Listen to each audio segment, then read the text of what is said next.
en la cual ella fue constituida en su... Ahorita la usan totalmente, pero mira, una chiquita de 10 años. No haciendo milagros, pero digamos, ella murió muy mártir, digamos, sufrió mucho dolor para morir, pero ella siempre, dice el padre, cuando ella le dijo y la vio en el hospital, a ella le llamó mucho la atención la carita, el trinque.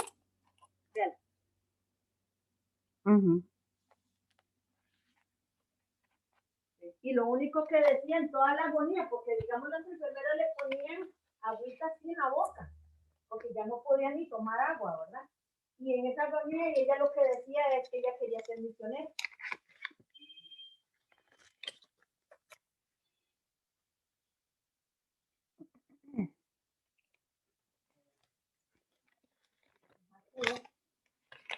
Oiga, ella era huérfana.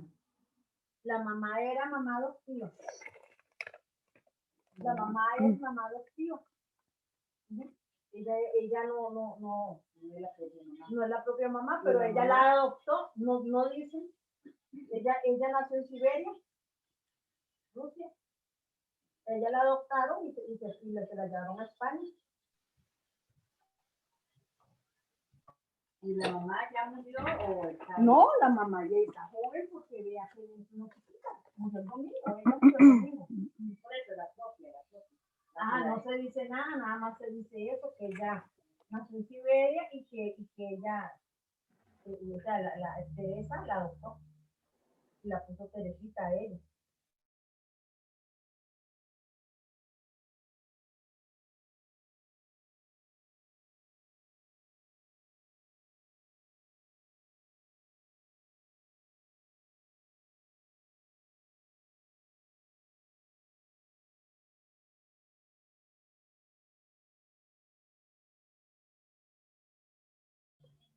Ok, chicos, buenas noches. Hola.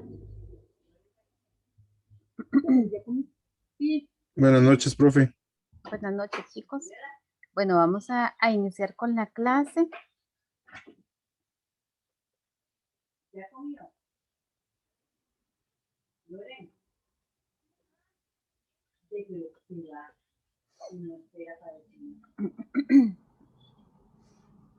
Voy a compartir el documento, chicos.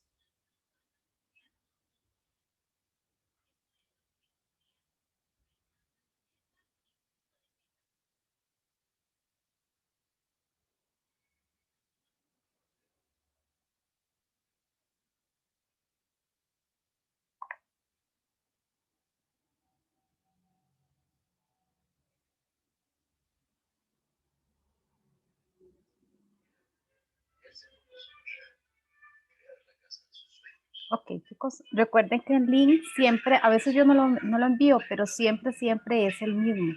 Entonces, para que ustedes tengan ese, igual yo veo que los compañeros se lo comparten, pero para que ustedes sepan, aquí hay alguien más entrando.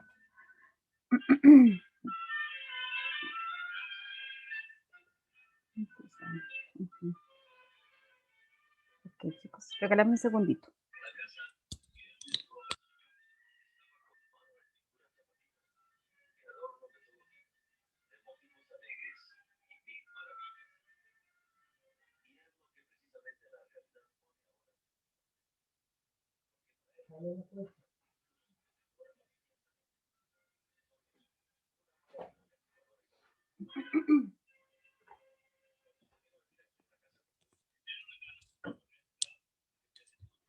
Ok, chicos, dice que visiones del narrador. Ya esto viene ya muy a comprensión de lectura. Aquí es donde ustedes les empiezan a meter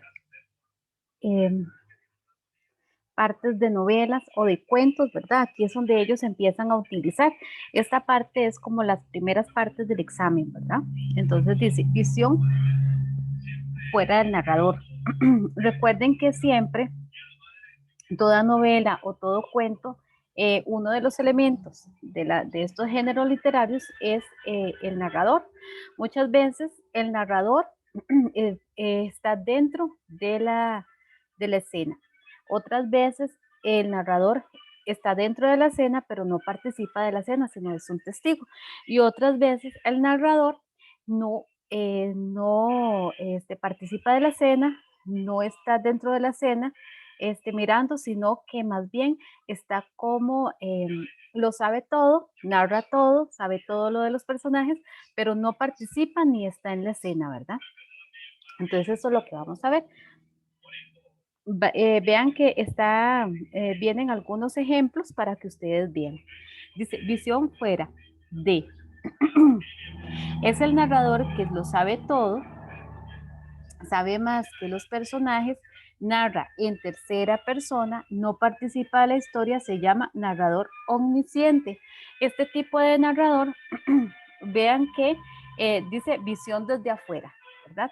No está dentro de la escena, no conoce los personajes, no tiene lazos afectivos con los personajes, pero él lo sabe todo, sabe los sentimientos de los personajes, sabe lo que va a pasar, sabe lo que ya pasó, ¿verdad?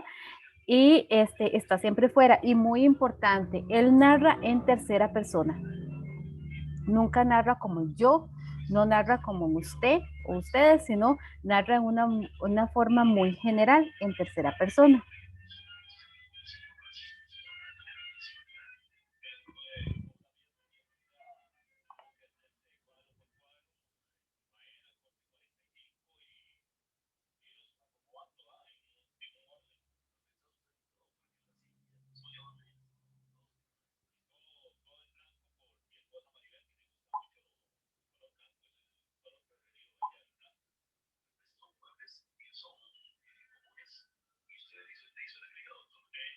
Okay.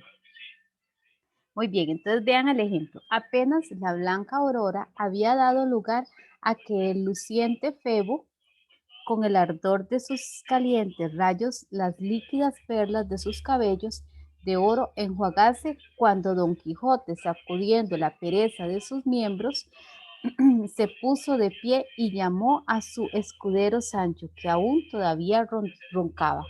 ¿Cómo ven ustedes que este narrador está describiendo esa escena o está narrando? ¿Ustedes sienten que ese narrador está dentro de esa escena?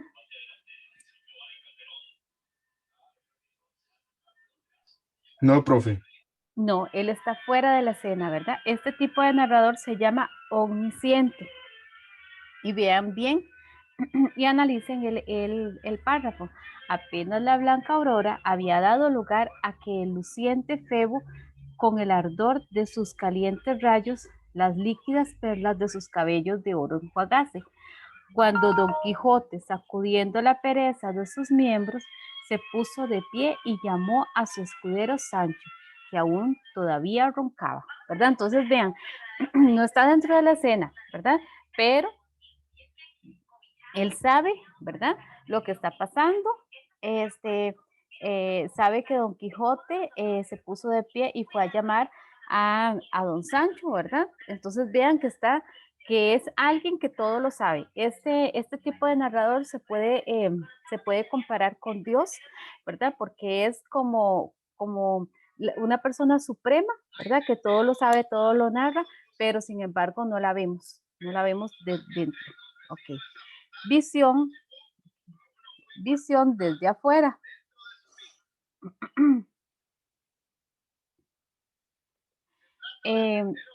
Perdón, visión detrás de. Este narrador participa de la historia, pero cumple un papel secundario, no es el protagonista, ¿verdad? Pues el narrador no es el personaje principal del texto, narra en primera o tercera persona, ¿verdad?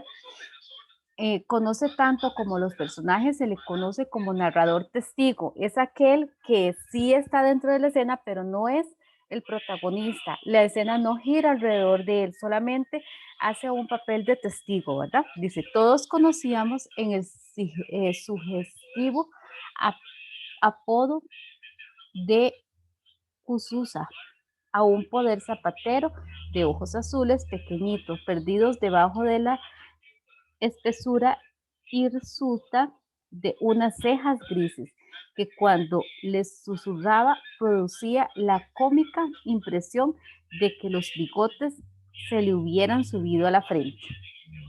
Entonces vea que ahí dice todos conocíamos, ¿verdad? No está narrando desde afuera, él se está incluyendo con el sugestivo apodo de Cususa, o sea, él lo conocía, a un pobre zapatero de ojos azules, pequeñito, de ojos azules, pequeñito, perdidos debajo de la espesura hirsuta, dice ahí, de unas cejas grises, que cuando se rasuraba producía la cómica impresión de que los bigotes se le subían a la frente, ¿verdad? Entonces vea que él se incluye, ¿verdad? Entre los que conocían a esa persona, ¿verdad? De la que está hablando. Entonces esta es detrás de, es alguien que está dentro, pero no es el protagonista. Este se le llama el narrador testigo. Ok, y vean que aquí está visión detrás de. El narrador relata sus propios acontecimientos, o sea, ahí ya sí es él, ¿verdad? Quien está relatando. Lo que hace, lo hace en primera persona. Se le llama narrador protagonista, ¿verdad? Porque él sí es el personaje protagónico. Conoce lo mismo que los otros personajes. Mis trabajos empezaron, he referido, en un jardín de Tebas. Toda esa noche no dormí, pues algo estaba combatiendo en mi corazón. Me levanté poco antes del alba. Mis esclavos dormían. La luna tenía el mismo color de la infinita arena. Un jinete rendido y ensangrentado venía del oriente a unos pasos de mí. Rodó el caballo. Vean que este sí se incluye y está relatando algo que le pasó a él. Y esta narración es en un término de protagonismo, ¿verdad? Él sí es el protagonista de todo lo que, la escena que pasó, ¿verdad? Entonces, a este narrador se le llama narrador protagonista. Chicos, en esta parte sí hay que tener cuidado, ya esta parte tiene un poco, es fácil, ¿verdad? Si ustedes la ven y ven en los ejemplos, tienen que ser muy analíticos, tienen que tener bastante concentración, ¿verdad? Para que ustedes puedan identificar el párrafo. Aquí es donde empiezan en estos tipos de exámenes a meter los párrafos de ciertas novelas. Inclusive ustedes ven que aquí estos párrafos pequeñitos tomados como ejemplo son tomados de algunas novelas, ¿verdad? Como Un héroe, El inmortal y creo que arriba era Don Quijote, ¿verdad? Eso es lo que ellos hacen. Al final vamos a ver un examen donde haya este tipo de preguntas tomados del mismo examen. También el mundo mostrado en la narrativa, pero desde los espacios. Recuerden que cuando uno analiza una novela o un texto literario, se analiza desde el narrador, si es protagonista, si es omnisciente o si es testigo, pero también se analiza desde los espacios, desde qué espacio está mostrado ese género literario, esa novela o ese cuento, ¿verdad? Entonces hay espacios muy fáciles de identificar porque son muy directos, por decirlo así. Por ejemplo, el espacio físico se refiere al sitio o lugar donde se desarrollan los hechos del texto literario. Doña Anacleta dicen que escondió a Morazán en una cueva así negra, seguramente grande, con pedruscos enormes, en el corazón de una montaña, porque las montañas tienen corazón. De eso estoy segura. De lo que no estoy segura es de conocer a doña Anacleta y mucho menos a Morazán. La cueva, desgraciadamente, está entre ríos y no en Guanacaste. Chicos, ¿dónde está ubicado ese espacio? El espacio físico de ese texto.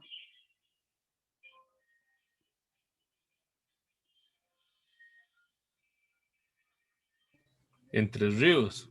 Entre Ríos, ajá, muy bien. Dice específicamente dónde es, pero puede que a ustedes los textos que les pongan, regálenme un segundito.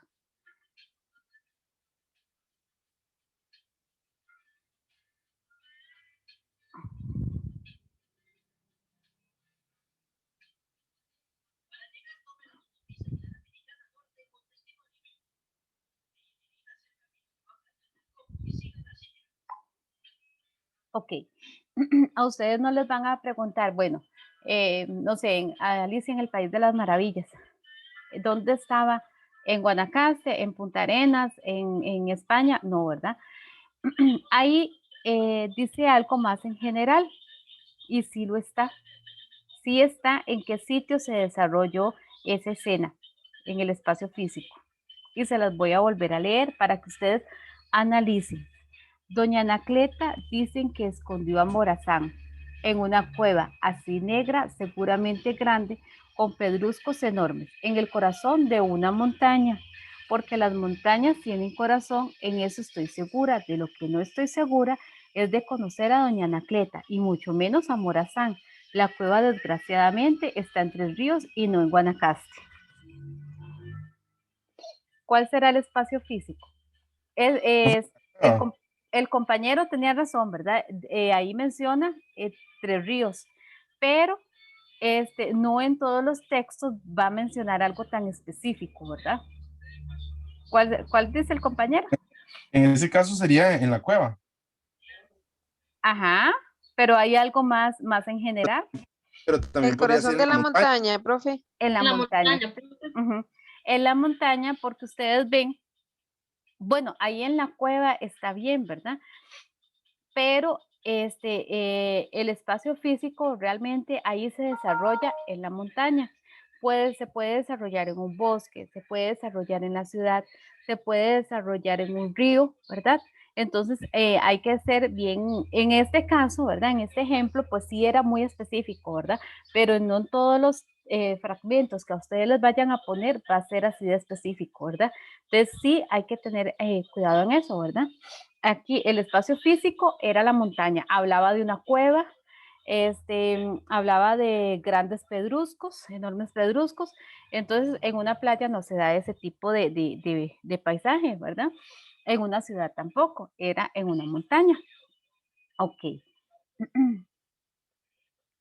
Dice espacio religioso. Puede trabajarse atendiendo a las siguientes preguntas. Se da este tema, es permanente a través de toda la obra. Ejemplo.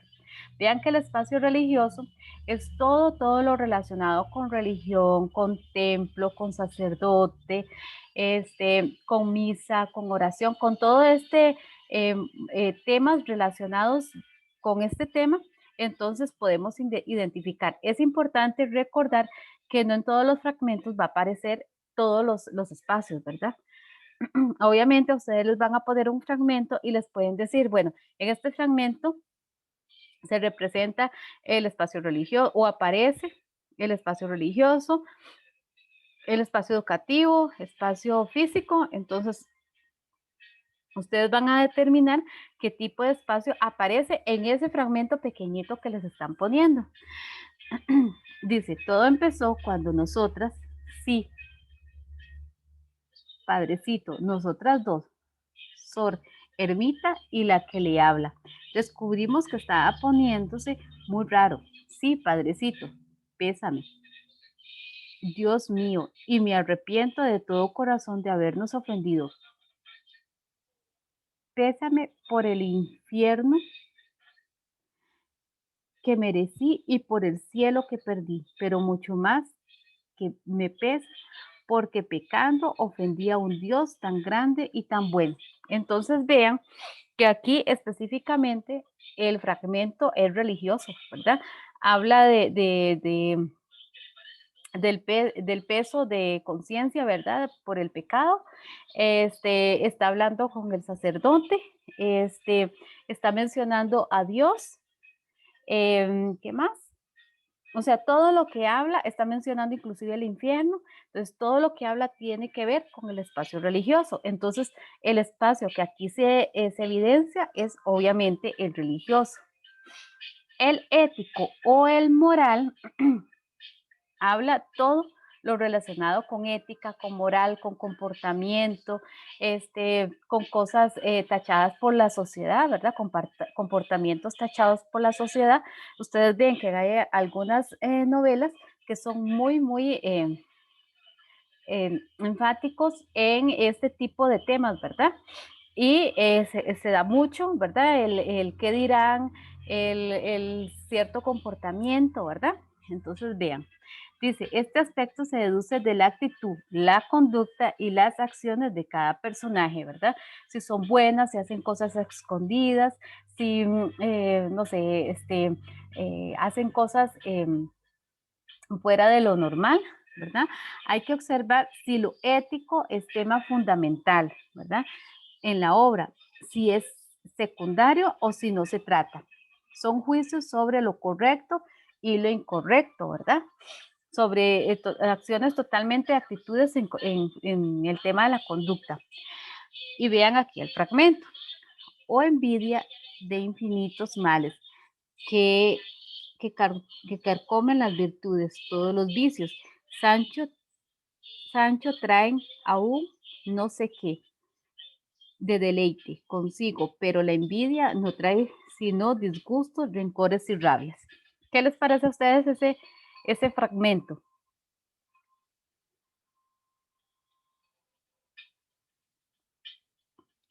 ¿De qué les está hablando?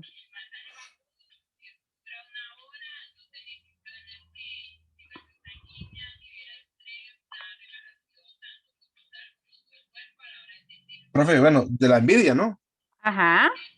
¿Y ustedes creen que la envidia es una conducta buena? No, No, ¿verdad? Sin embargo, aquí en ese fragmento eh, no resalta tanto como la conducta. Ustedes ven que hay novelas escritas, ahí voy a darle la entrada a algo, que inclusive los personajes son infieles, ¿verdad? Que se traicionan unos a otros, se da mucho estos temas, entonces ahí entra lo ético y lo moral, ¿verdad? Okay. Espacio educativo. El espacio educativo es todo lo relacionado con educación, con escuelas, con centros educativos, universidades, con el grado académico de los personajes, ¿verdad? También si los personajes son de una condición humilde o si los personajes, no sé, eh, estudian, tienen alguna profesión que se resalte durante las escenas. Espacio educativo. En este apartado podrían plantearse las siguientes interrogantes. ¿Qué nivel académico tienen los personajes? ¿Cuál es el ambiente cultural que predomina en el texto? Vamos a ver el ejemplo. Dice, no me interesa lo que un hombre pueda transmitir a otros hombres. Como el filósofo, pienso que nada es comunicable por el arte de la escritura. Las enojosas y triviales minucias no tienen cabida en mi espíritu, que está capacitado para la grande. Jamás he retenido la diferencia entre una letra y otra. Cierta impaciencia generosa no ha consentido que yo aprendiera a leer. ¿Ves? Entonces, vea que en el texto está hablando de un filósofo, está hablando de que lo que el hombre puede transmitir y se refiere a conocimientos, de que nada, para ver, pienso que nada es comunicable por medio del arte, de la escritura, o sea, no cree en los conocimientos. Jamás ha retenido diferencia entre una letra y otra, o sea, no las conoce. No tiene educación académica y cierta impaciencia generosa no ha consentido que yo aprendiera a leer, ¿verdad? Entonces vean que la persona que está hablando aquí es académicamente muy bajita. Entonces vean que el tema del espacio educativo se evidencia completamente en este párrafo. Vamos a ver el político. El político, ustedes ven que a como se ven en los ejemplos, es fácil identificarlo. Lo que hay que hacer es tener bastante concentración, chicos. El político, todo lo que hable con gobernación, con presidencia, con elecciones. Dice espacio político, señala la tendencia política, filosófica del partido gobernante en el lugar de la obra, tipos de gobierno, democracia, tiranía, militarismo, votaciones, campaña, ¿verdad? Todo lo relacionado con ese tema tiene que ver.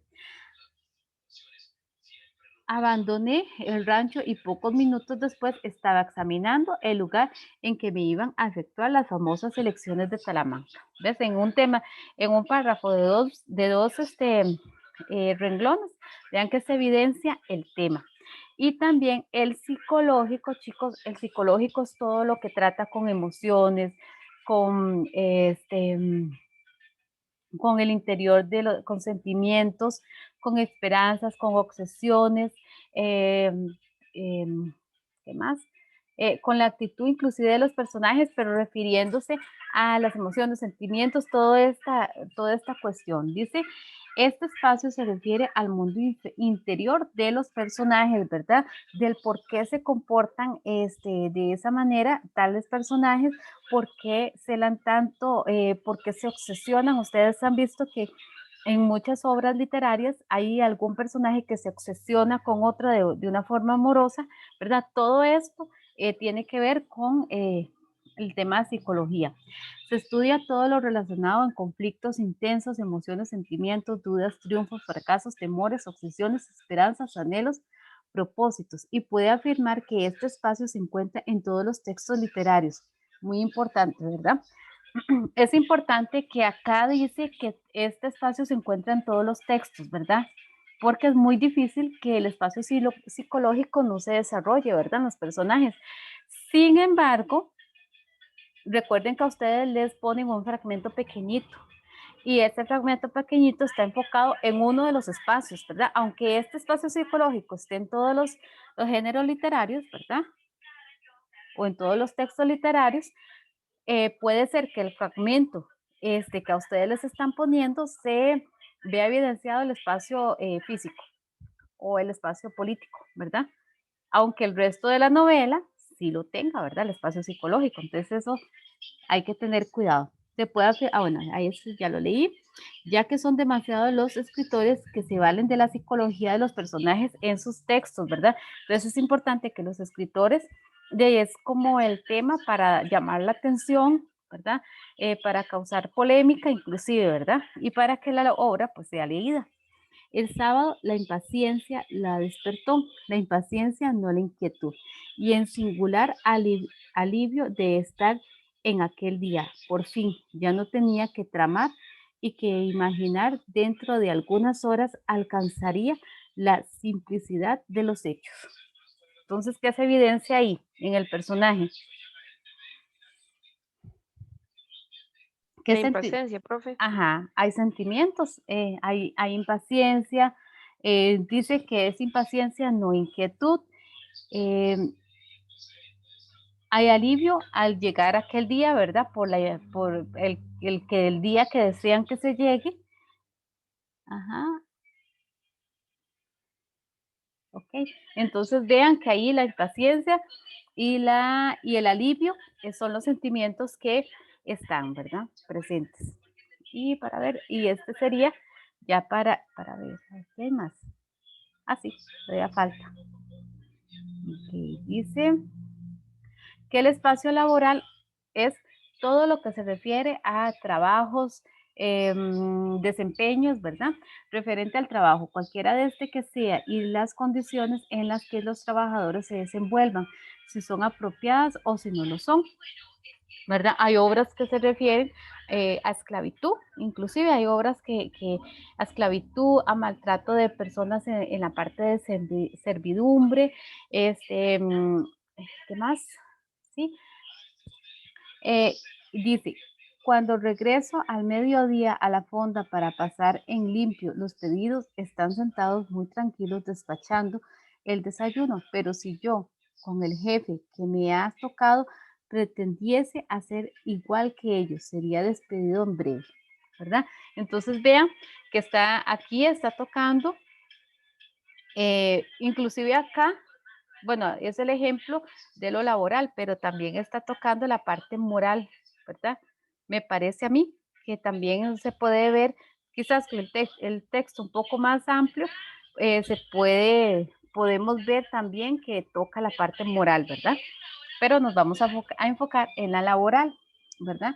Está diciendo que está haciendo lo de los pedidos,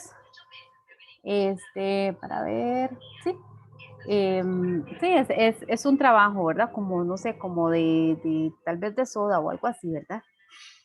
Y la parte social, aspectos en la sociedad, bailes, fiestas, cumpleaños, reuniones, todas, bodas, si hay distintos entre clases sociales altas y bajas, ¿verdad? También esto se da mucho, la distinción de clases, elementos o personajes determinados en cierto contexto. El Pipa me lo contó todo. Yo al principio no le entendí porque no sabía lo que era un amante y él me dijo que era una vieja que los viejos tienen cuando ya están aburridos de sus esposas, ¿verdad?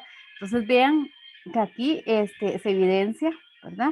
También la parte social, ¿verdad? Cuando hay muchas obras en que hay ferias, eh, como turnos, bailes, fiestas, cumpleaños, entonces toda esa parte es la parte social. Y también la económica, esta parte, la económica se da mucho, ¿verdad? Hay personajes que tienen mucho dinero como personajes completamente pobres, ¿verdad? Entonces dice que es el que habla de las finanzas de los personajes, sean pocas o muchas. Desde el primer día, el padre informó a la familia de la situación real de la economía familiar y las posibilidades que les deparaban el porvenir. Con alguna frecuencia se levantaba de la mesa para buscar en su pequeña caja fuerte, sustraída de la quiebra 5 días antes, algún papel o libreta de anotaciones, ¿ves? Entonces ahí en el fragmento está hablando de la parte económica de la familia, ¿verdad? Entonces vean que ahí se evidencia totalmente este espacio. Chicos, ¿cómo ven este tema?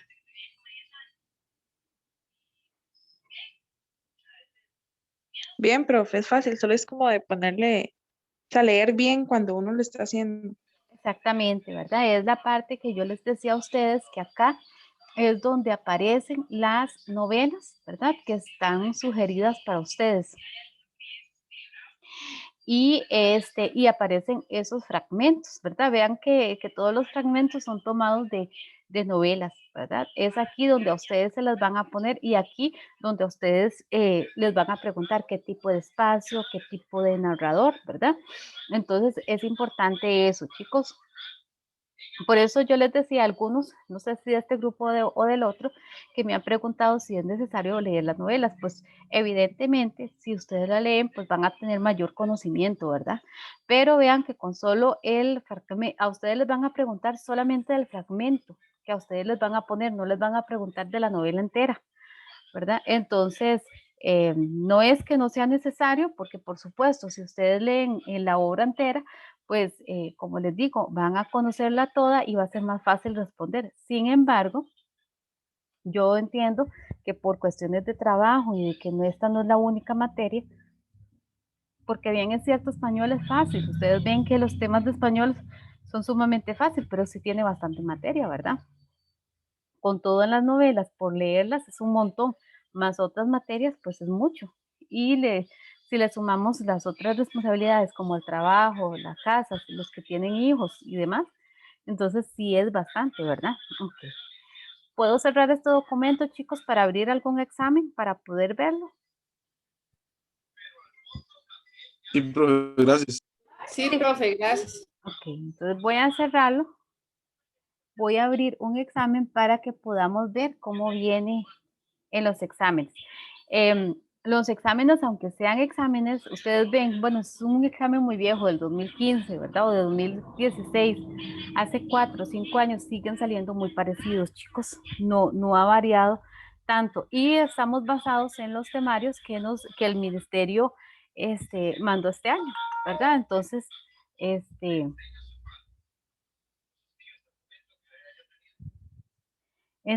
vean que es bastante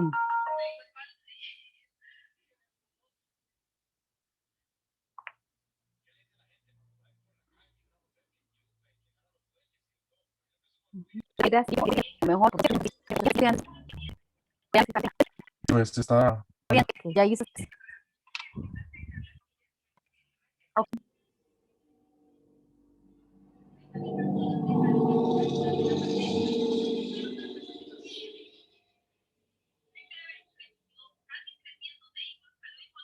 Ujú, esta es.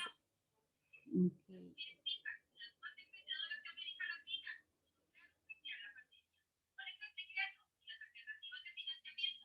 Ok, bien que a partir de la pregunta número 6, dice, pero su hermana siguió sentada allí, tal como Alicia le había dejado, la cabeza apoyada en una mano, viendo cómo se ponía el sol y pensando en la pequeña Alicia y en sus maravillosas aventuras hasta que también ella empezó a soñar a su vez.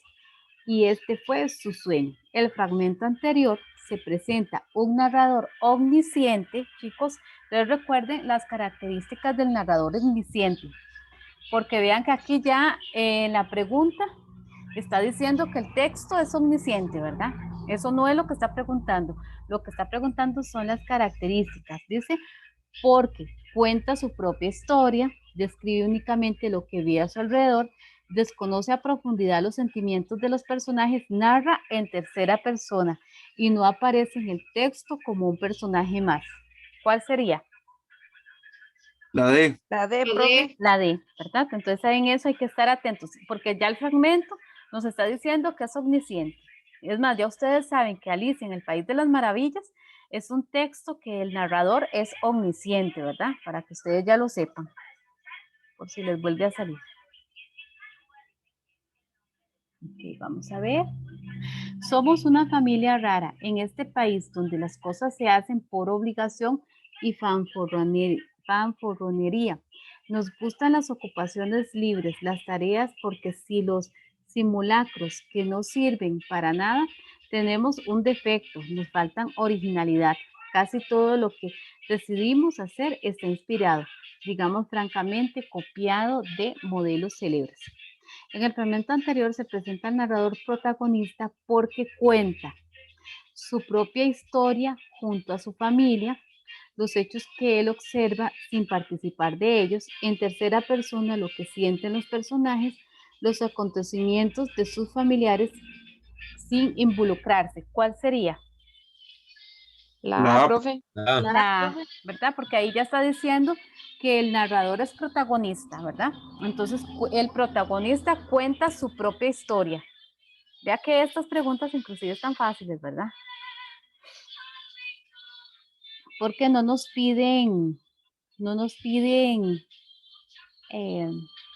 nos piden, ¿cómo se llama? Analizar el texto de qué tipo de narrador es, sino más bien nos están dando ya el tipo de narrador, solo nos pide la característica, ¿verdad? Código apreciativo.